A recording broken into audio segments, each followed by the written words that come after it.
શું આ પ્રોસેસ એવી છે કે તમારે બહુ જ બધું ઓવર થિંકિંગ પણ કરવું પડે ક્યારેક ક્યારેક?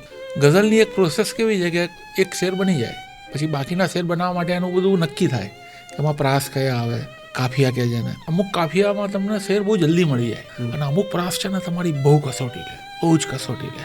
થિંકિંગના પેલા ઓવર થિંકિંગ ઓવરની બી ઓવર ક્યાંના ક્યાં પારની પાર લે, સમંદર પાર લઈ જાય તમને.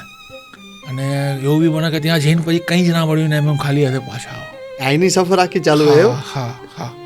આની પર તો આ તો ફેક્ટરી જ આપણી. એ શેરની તમે વાત કરો છો, એ કેટલી લાઈનનો હોય છે?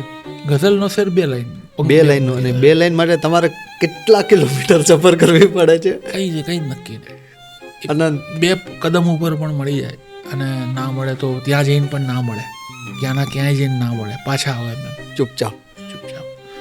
હેલો દોસ્તો, જો હજી પણ તમે અમારી ચેનલને સબસ્ક્રાઇબ નથી કરી તો પ્લીઝ તમે અમારી ચેનલને સબસ્ક્રાઇબ કરવાનું નહીં ભૂલતા.